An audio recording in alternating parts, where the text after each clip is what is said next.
Hey there, trail trekkers and tall tale seekers. You're tuned in to the 406 Life, the podcast where Montana Max, your Bigfoot buddy and outlaw gear mascot, yeah, that's me, leads you through the wild, weird, and wonderful corners of Montana. Each week we share stories, legends, and laughs from the last best place. So grab your boots and sense of adventure, because we're about to make some Montana-sized memories. This episode's powered by Outlaw Gear, where rebels get their style. Want to look legendary? Mosey over to I'mAnOutlaw.com and claim your outlaw status. Now I want you to think about something for a minute. Somewhere out there right now, a person is sitting in front of a laptop. Maybe it's in California. Maybe it's in Seattle. Maybe it's in some city where the rent is too high and the traffic never quits, and the whole thing has started to feel like a bad deal. And that person has a browser tab open. Pinterest board full of log cabins. Another tab with land listings in Gallatin County. And Yellowstone playing in the background for the third time this week. They think they found Montana. I've been watching this happen for a while now. Long enough to see the pattern. People arrive here carrying a version of this place that the internet built for them. Beautiful version. Romantic version. A version where the land is cheap and the skies are empty and everything looks like the opening credits of a streaming show. And then reality introduces itself. I'm Montana Max. You're listening to the 406 Life, and today we are talking about two Montanas.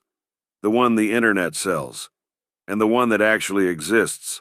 They're not the same place, and the gap between them is costing real people real money. Before we start pulling things apart, I want to say something important. Montana is genuinely remarkable. I don't say that to soften what's coming. I say it because it's true, and because the real version of this place is worth knowing. The sky is actually that big. The rivers are actually that cold. The people who've built their lives here carry themselves a certain way, not because they're performing anything, but because this place shapes you if you stick around long enough. There's a Montana novelist named Russell Rowland who talked about the difference between people who love this place in theory and people who love it because it is part of who they are. That line stuck with me, because that gap between the theory and the lived thing is exactly what today's episode is about. You don't find Montana. You either fit into it or you don't, and it don't bend much either way. All right, let's talk about the myths. The first one is the big one. Montana is a wide open, empty paradise just waiting for you to show up and claim your piece of it. Now this one has some truth baked into it, which is what makes it sticky. Montana is the fourth largest state by area. About 1.1 million people live here. That works out to roughly 7.5 people per square mile statewide. By any reasonable measure, that qualifies as open country. But here is what the Instagram feed leaves out. About 70% of Montana's jobs and about 68% of its people are concentrated in 7 western urban hubs. Billings, Missoula, Bozeman, Kalispell, Great Falls, Helena, and Butte. The dreamy, wide-open wilderness that draws people in is largely federal land. About 30% of Montana is federally owned. You can hike it, you can fish it, you cannot build on it.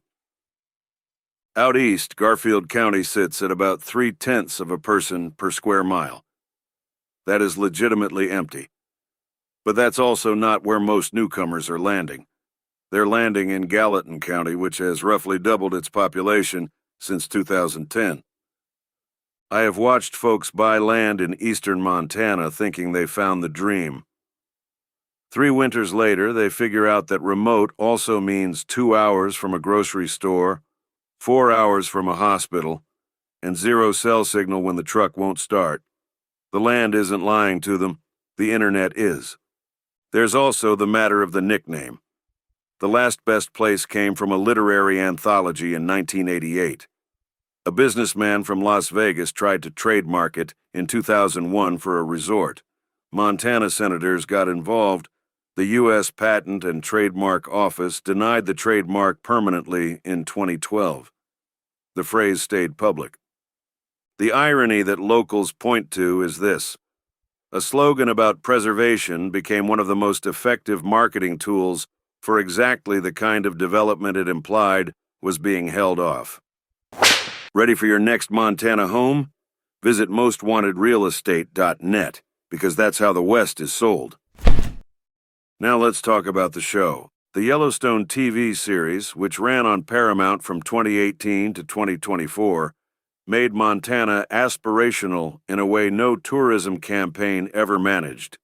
And there's data to back up the impact.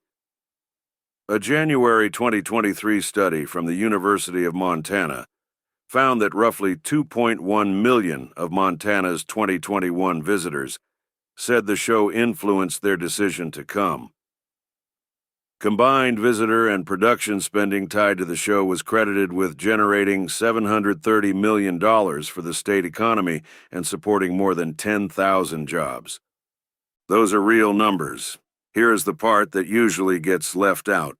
The study was funded in part by Paramount, the studio that makes the show. I'm not saying anyone cooked the books.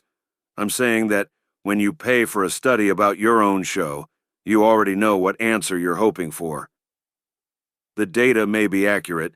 The funding structure is worth knowing. Montana writers push back hard on the idea that the show reshaped the state's population. Rancher and writer Darby Minnow Smith argued, she's not convinced Yellowstone fueled a population boom. She pointed to COVID, remote work, and retirement as the real drivers. She noted that Boise, Idaho, is booming the same way without any TV show to credit. Her deeper objection is about accuracy. Locals can forgive the show's outlandish plot lines. What they can't forgive are the small details that prove it's a show about Montana without being a show for Montanans. You can't quickly tame a wild Mustang. You don't need gloves to pull a calf. A Bozeman business owner told the Washington Post the clearest version of it. The show doesn't show you the hard days when it's below zero and the calves are frozen. I've spent enough time near real ranches to know what that work looks like. It ain't cinematic. It's early and cold, and there's always something broken. The show gets the landscape right. It gets the labor wrong. The show is a symptom of a bigger shift, not the cause of it. COVID made remote work possible. Remote work made it financially viable to live anywhere. People who had always romanticized Montana suddenly had the means to act on it. The show gave them a visual vocabulary for the fantasy, but the fantasy was already there. Now let's talk about the part that stings the most for people who actually live here. Montana is not affordable anymore, not by any national standard. Between 2018 and 2023, the statewide median home sales price rose approximately 90%, from roughly $266,000 to over $505,000. Median household income over that same period grew about 28%. The math on that is not pretty. As of early 2026, Clever Real Estate ranks Montana as the third least affordable state in the country, behind only Hawaii and California. It takes about 7.6 years of the median Montana household income to afford the median home. The National Association of Realtors has used different methodology to rank Montana the least affordable state in the country outright. The two analyses use different numbers and land in slightly different spots, but they are telling the same story. In Bozeman, a single-family home hit a record of $810,000 in 2024 by one measure. Other 2026 data shows in-city medians running between $665,000 and $715,000 depending on the source. Whitefish home prices have roughly doubled toward $1 million. And then there's wages. Montana wages sit at about 72% of the national average, according to an analysis of Bureau of Economic Analysis data. The state's economy grew significantly between 2021 and 2025. That growth did not translate into matching paychecks for most people who already lived here. The people being priced out are not absentee investors. They are teachers, nurses, firefighters, the people who built the towns and keep them running. That's the part the lifestyle content never covers. Montana did pass housing reform in 2023, expanded it in 2025, and the Montana Supreme Court upheld those laws in March of 2026. If it works the way it's supposed to, prices could ease over time. But relief is years away from showing up in what homes actually cost. Need shipping, shredding, prints, or a real street address? Helena's locally owned and operated the UPS store has you covered, located at 2047 North Last Chance Gulch. Stop by and get it done right. Now I want to talk about something that will either make you laugh or make you tired. Possibly both. The most viral Montana content on social media right now is not golden hour mountain photography. It is the Turons of Yellowstone. That's an Instagram and TikTok account whose name combines the words tourist and moron. It catalogs visitors who walk up to bison for photographs, approach bears, ignore fencing, and treat a wild national park like a hands-on experience. In 2025 alone, an 83-year-old woman was gored on the Storm Point Trail. A 47-year-old Florida man was gored. An Idaho man was cited by rangers for kicking a bison. The National Park Service states clearly that bison have injured more people in Yellowstone than any other animal. They can run 3 times faster than a human being. Let me tell you something about bison.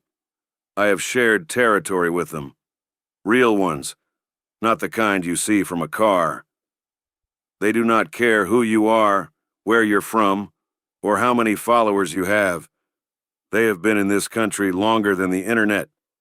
Do not walk up to a bison. In 2024, Montana received a record 13.8 million non-resident visitors who spent $5 billion. Glacier National Park drew 3.2 million visitors, its 4th consecutive year above 3 million. Yellowstone hosted 4.7 million. These are the second highest visitation numbers on record for both parks. The empty, peaceful, nobody around Montana that the aesthetic promises is real in some parts of the state. It is a marketing myth in others.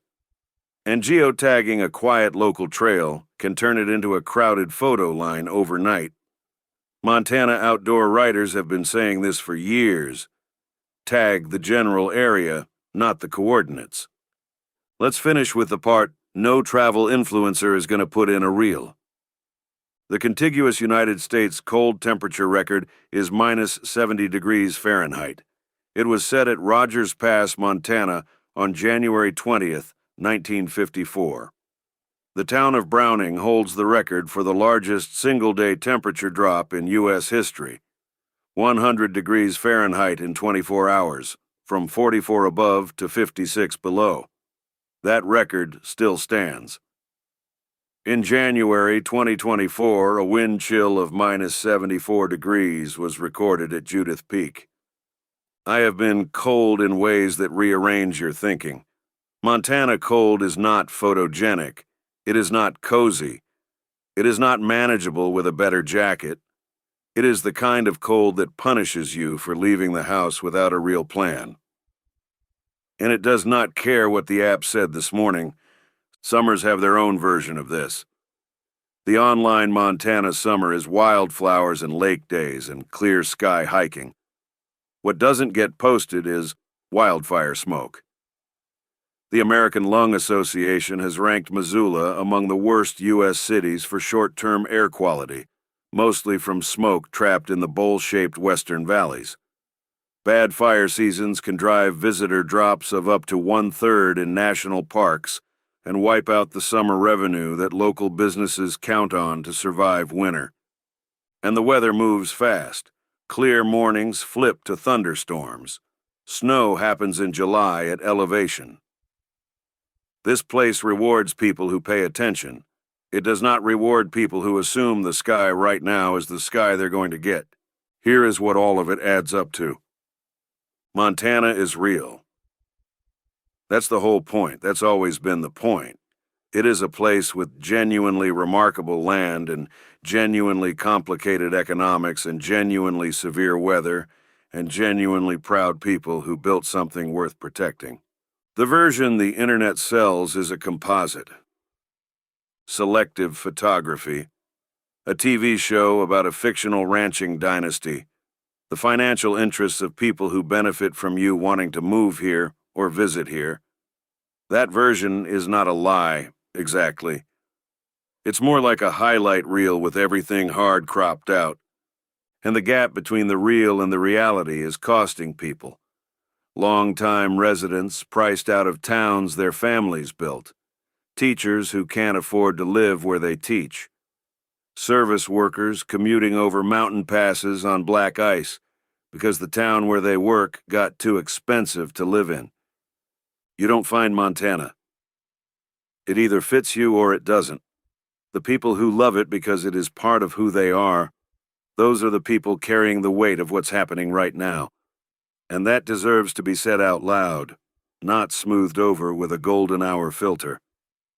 If you made it this far, I appreciate you. I don't say that lightly. I'm a centuries-old creature of the timber, and expressing gratitude does not come naturally to me. But I'll ask you for one thing. If this episode was useful to you, if it gave you something real to think about or share, go leave a review wherever you listen to podcasts. 5 stars would be appreciated.